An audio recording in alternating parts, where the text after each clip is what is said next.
Thank you for being here. It's great to see so many good friends, so many honored people, especially my little brother, Officer Ryan Stansberry.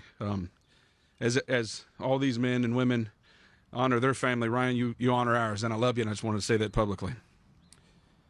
We've come here to honor the memory and to mourn the loss of officers who've died in the line of duty, to grieve with their loved ones, to pray for their families, to support our city, and to rededicate ourselves to the causes for which those officers gave, as President Lincoln said at Gettysburg, the last full measure of devotion. When I was asked to give brief remarks here today, I was certainly honored by the invitation, but I should also say that I was moved and, frankly, a little bit nervous. I give hundreds of speeches. Most of them I don't even remember much about, but this is different. And while I didn't know what to say, I just decided to get to the core and to pay homage to these men and to these women and to their families. We love them, and we're so thankful for them. You know, from the beginning of our lives, we know that being a police officer is a great calling. Many of our toddlers are in our living rooms playing and saying they want to be police officers when they grow up. That is because embedded in our souls is the call to serve others, to protect others. Some of those children grow up to be people who, like the ones we honor today, answered that particular call. I, like many of you, regularly read Scripture. And I think of police officers when I read the words of the prophet Isaiah, who says he heard the Lord ask, "Whom shall I send? Who will go for us?" His response was, "Here I am. Send me."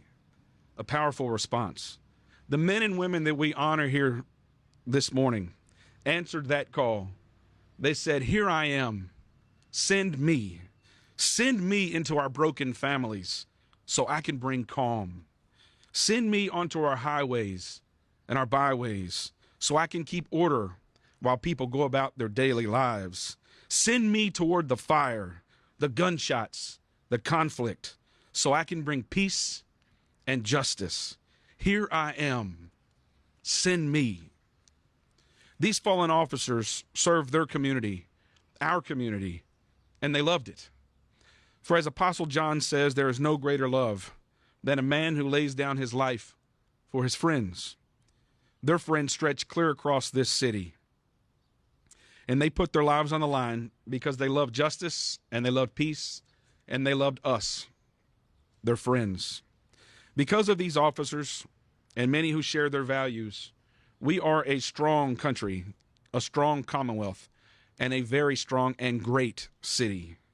We recognize that our constitutional rights are preserved by the thin blue line, that the safety of our communities and the opportunities of our business rests upon that thin blue line, and that our families are protected by the men and women who wear the uniform. As I said in the beginning, I didn't know what to say, and I know that my words are insufficient to the task, but I'm so very honored to provide a small contribution to this memorial of the fallen officers and their families and to our law enforcement community.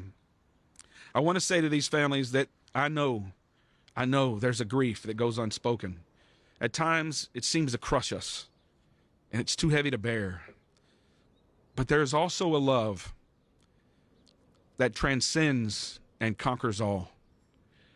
I hope today that you feel that transcendent love as we honor you and your loved one. In closing, I want to say that at base, I am a father. I am Sam's, Will's, and Daniel's father. Being their dad is the most important thing in my life. I thank God for them every single day. So I want to end my remarks, if I may, by reading the words of Officer Cocknum's dad, Zach's dad, an officer himself, upon the passing of Zachary just a few years ago. He says, "I miss you, and I love you more than you will ever know, Z. Words can't explain how much I miss you. I'm lost not being able to talk with you every day. I'm so thankful to have had you for 29 years. Thank you. May God bless these officers, their beautiful families, and our great city. Thank you.